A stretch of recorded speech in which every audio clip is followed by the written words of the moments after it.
ಕಲಬುರಗಿ ಜಿಲ್ಲೆಯಲ್ಲಿ ಅದ್ದೂರಿಯಾಗಿ ಇಂದು ಮೃಗಾಲಯ ಉದ್ಘಾಟನೆಯನ್ನ ಜಿಲ್ಲಾ ಉಸ್ತುವಾರಿ ಸಚಿವ ಪ್ರಿಯಾಂಕ್ ಖರ್ಗೆ ಹಾಗೂ ಪರಿಸರ ಅರಣ್ಯ ಇಲಾಖೆ ಸಚಿವ ಈಶ್ವರ್ ಖಂಡ್ರೆ ಸೇರಿದಂತೆ ಡಾಕ್ಟರ್ ಶರಣ್ ಪ್ರಕಾಶ್ ಪಾಟೀಲ್ ಅವರು ರಿಬ್ಬನ್ ಕತ್ತರಿಸುವ ಮೂಲಕ ಉದ್ಘಾಟನೆ ಮಾಡಿದರು. ಕಲಬುರಗಿ ಜಿಲ್ಲೆಯ ಕಾಳಗಿ ತಾಲೂಕಿನ ಮಾಡಬೋಳು ಗ್ರಾಮದ ಹತ್ತಿರ ಗ್ರಾಮದ ಹೊರವಲಯದಲ್ಲಿ ಮೃಗಾಲಯ ಉದ್ಘಾಟನೆ ಮಾಡಲಾಯಿತು.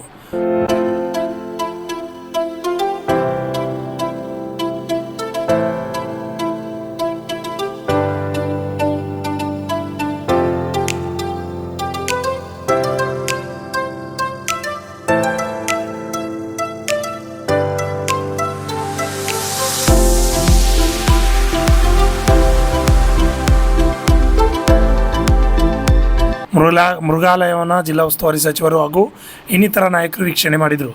ಈ ಸಂದರ್ಭದಲ್ಲಿ ಪರಿಸರ ಮತ್ತು ಅರಣ್ಯ ಇಲಾಖೆ ಸಚಿವರಾದ ಈಶ್ವರ್ ಖಂಡ್ರೆ ಅವರು ಮಾತನಾಡಿದರು. ಇವತ್ತಿನ ಈ ಒಂದು ಕಾರ್ಯಕ್ರಮದ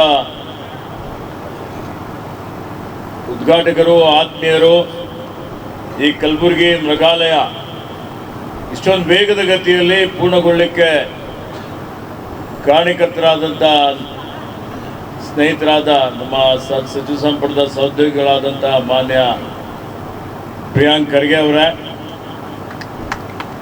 ಶಾಸಕ ಮಿತ್ರಗಳಾದಂಥ ಹಿರಿಯರಾದಂಥ ಮಾನ್ಯ ಶ್ರೀ ಎಂ ಐ ಪಾಟೀಲ್ಜಿ ಅವರೇ,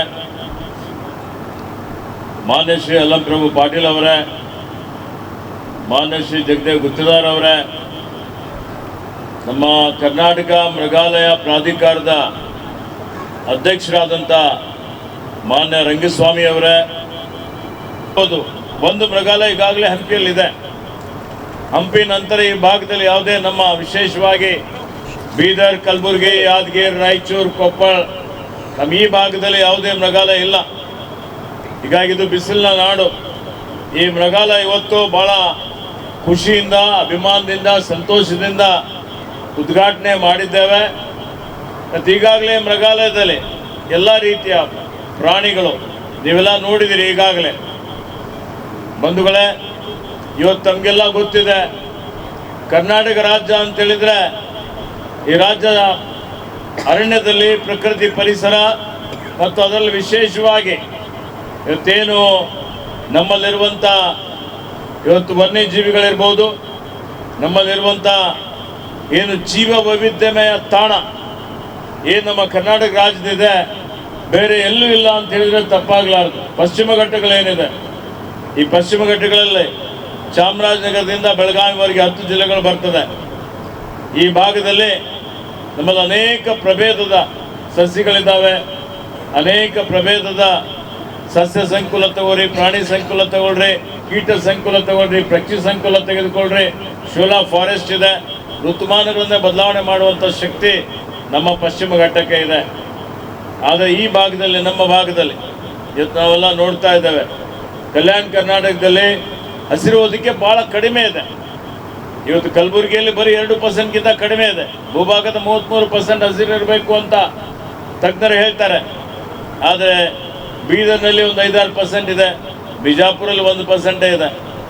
ಇವತ್ತು ರಾಯಚೂರು ಆ ಕಡೆ ಈ ಕಡೆ ವನ್ಯಜೀವಿಗಳ ಸಂಖ್ಯೆ ಜಾಸ್ತಿ ಆಗಿದೆ, ಪ್ರಕೃತಿ ಪರಿಸರ ಉಳಿದಿದೆ, ಅವರಿಗೆ ನಾವು ಸ್ಮರಿಸಬೇಕಾಗ್ತದೆ.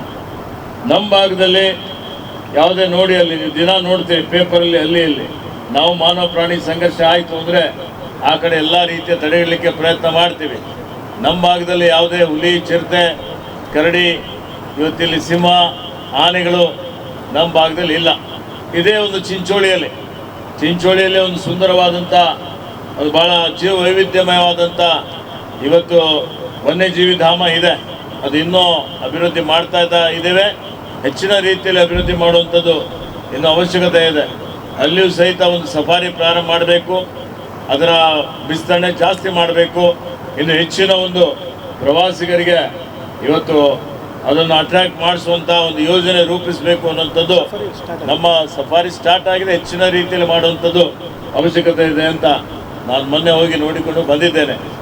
ಹೀಗಾಗಿ ಮೃಗಾಲಯದ ಮುಖಾಂತರ ನಮ್ಮ ಉದ್ದೇಶ ಏನಿದೆಯಪ್ಪ ಅಂತ ಹೇಳಿದ್ರೆ, ಬರುವಂಥ ಮುಂದಿನ ಪೀಳಿಗೆ ನಮ್ಮ ಮಕ್ಕಳೇನಿದ್ದಾರೆ, ಆ ಮಕ್ಕಳಿಗೆ ಮೃಗಾಲಯದಲ್ಲಿ ಬಂದರು ಅಂದರೆ ಏನು ಅನೇಕ ಪ್ರಭೇದದ ಸಸ್ಯಗಳು ನೆಟ್ಟಿದ್ದೇವೆ.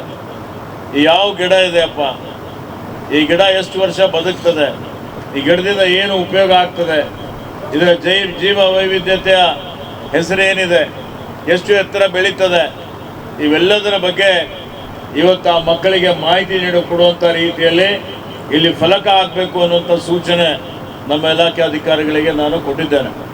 ಅದೇ ರೀತಿಯಲ್ಲಿ ಅವೇರಿ ಇದೆ, ಅನೇಕ ಪಕ್ಷಿಗಳು, ಯಾವ ಪಕ್ಷಿ ಇದೆ, ಯಾವ ಪ್ರಭೇದದ ಪಕ್ಷಿ ಇದೆ, ಯಾವ ರೀತಿಯಲ್ಲಿ ಪಕ್ಷಿಗಳು ಒಂದು ವಿದೇಶದಿಂದ ಸಹಿತ ಬರುವಂಥದ್ದು ಹೋಗುವಂಥದ್ದು ಆ ಜೀವ ವೈವಿಧ್ಯಮಯ ತಾಣದಲ್ಲಿ ಆಗ್ತಾ ಇರ್ತದೆ.